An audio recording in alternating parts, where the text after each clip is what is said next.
जय मसिह मेरो got YouTube च्यानलमा तपाईँलाई स्वागत छ। यदि तपाईँ यस च्यानलमा नयाँ हुनुहुन्छ भने कृपया सब्सक्राइब गरिदिनु आग्रह गर्दछु। नयाँ भिडियो अपलोड भएको जानकारी पाउनलाई बेल आइकन दबाएर अल नोटिफिकेसन सिलेक्ट गरिदिनुहोस्। साथै उत्साहको लागि एक लाइक दिएर कमेन्टमा केही सुझावहरू दिनुहुन अनुरोध गर्दछु। धन्यवाद।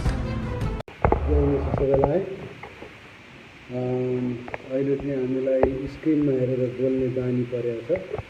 पहिला चाहिँ हामी सक्दैनथ्यौँ जस्तो चाहिँ, तर आज नेपालका सबै प्रभुका जनहरू मेरो अगाडि हुनुहुन्छ भन्ने हिसाबले बोलिरहेको छु। यो हामीसँग जे छ त्यसले सहायता गर्दा बढी प्रभावकारी हुँदो रहेछ। नभएको कुरा चाहिँ सहायता गर्न खोज्दा मानिसलाई आशा देखाउने र गर्नु नसकिने हुँदो रहेछ। त्यसले गर्दा जे छ त्यसैले सहायता गर्न सकियो भने त्यो राम्रो हुन्छ। प्रभुले हामीलाई दिनुभएको आज्ञामध्ये दुईवटा आज्ञा छन्। एउटा चाहिँ परमेश्वरलाई सारा हृदयले प्रेम गर्नु, अर्को चाहिँ छिमेकीलाई आफूलाई जस्तै प्रेम गर्नु। अनि येशूले तिम्रो छिमेकी को हो भन्दा एउटा असामरी जो चाहिँ यहुदीहरूको विरोधी, यहुदीहरूले घिन मान्ने व्यक्तिको रूपमा येशूले प्रकट गर्नुभएको थियो।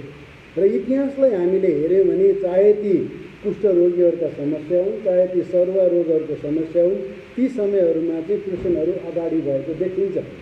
हामी विश्वास गर्छौँ परमेश्वरको सुरक्षा हामीमा छ। हाम्रो सुरक्षा कस्तो भने परमेश्वरले सुरक्षा गर्नुभयो, गर्नुहुन्छ। गर्नु भएन भने पनि हामी उहाँको निम्ति जीवन दिन तयार छौँ भन्ने हाम्रो बोलावट जस्तो लाग्छ।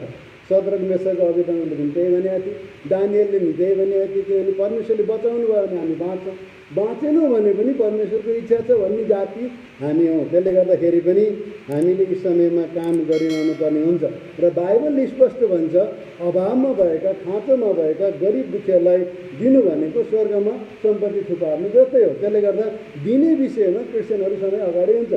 त्यसलाई सरकारले जस्तो प्रकारको अर्थ लगाए पनि, लोभ लालच देखायो भने पनि हामी दिन छोड्दैनौँ। दिएको त्यही हो। जे छ हामीले दिइरहन्छौँ। दिइरहँदा कसैलाई डाह लाग्छ भने त्यो डाह चाहिँ कहाँ गएर पोख्नुपर्छ उहाँहरूले पोखे हुन्छ। त्यस कारणले गर्दा मण्डली चाहिँ सधैँ सेवाको काममा क्रियाशील हुनुपर्छ।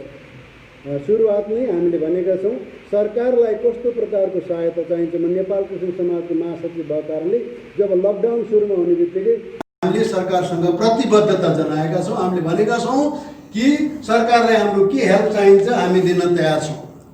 हामीले त्यो प्रकारको प्रतिबद्धता जनाइराखेका छौँ।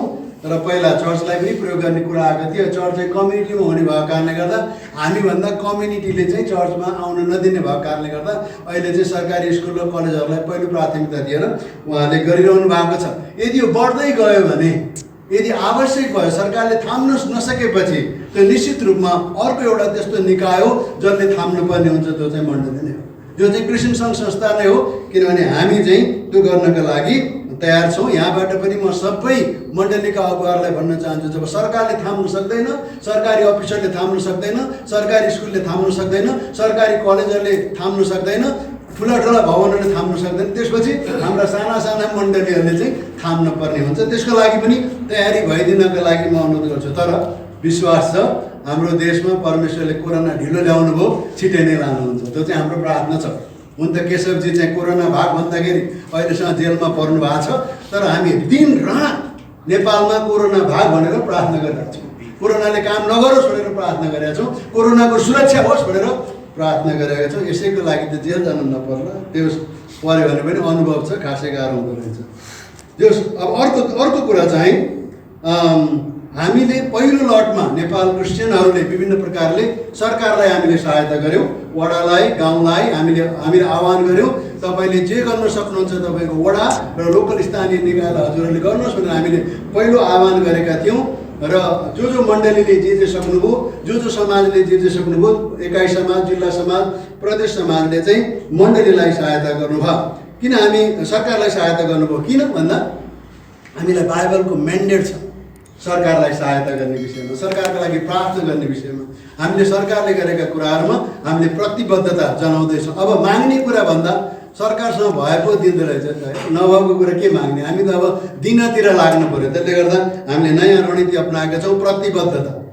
तपाईँले गरे गर्नुहोस्, हाम्रोबाट प्रतिबद्धता छ। किनभने येशू प्रभुले हामीले प्रेम गरेको कारणले होइन, हामीले उहाँलाई माया गरेको कारणले गर्दा होइन, हामीले उहाँलाई भेटिदिएको कारणले होइन, पहिला येशू ख्रीष्टले क्रिस्चियनहरूलाई अथवा सारा संसारका मानिसहरूलाई प्रतिबद्धता जनाउनु भयो। म तिमीलाई प्रेम गर्छु, तिम्रो निम्ति म संसारमा आउँछु, तिम्रो निम्ति मर्छु, तिम्रो निम्ति मारिन्छु, गाडिन्छु भनेर येशूले पहिलो प्रतिबद्धता जनाउनु भएको कारणले गर्दा हामी येशू ख्रीष्टका चेलाहरू चाहिँ हाम्रो प्रतिबद्धता पहिला सरकारलाई हुनुपर्छ भने हामीले त्यो प्रतिबद्धता जनायौँ।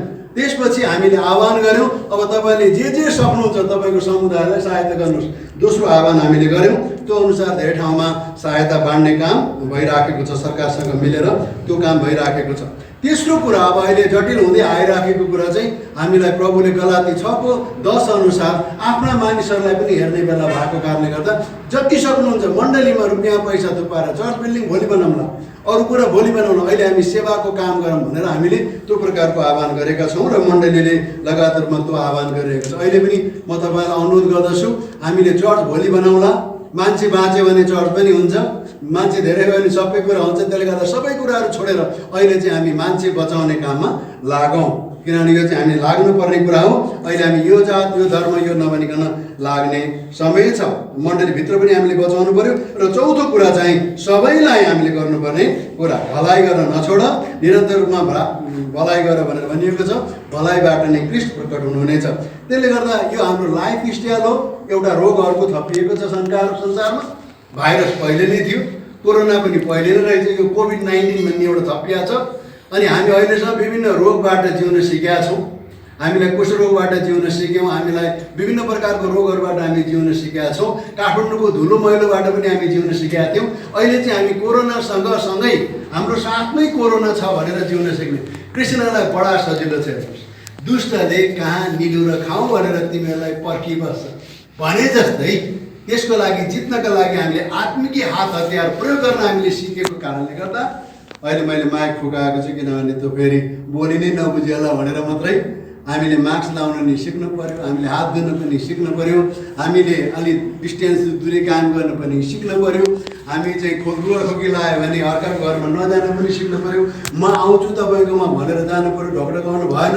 कति कुरा त यो कोरोनाले हामीलाई सिकाएको छ। अब त पाहुना कसैको घरमा तपाईँ जानुभयो भने घरबेटीले मन पराउँछ। त्यसले गर्दा यी धेरै कुराहरू चाहिँ हामीले योबाट सिकेका छौँ, किनभने हामीले दुष्ट छँदैछ हाम्रो वरिपरि।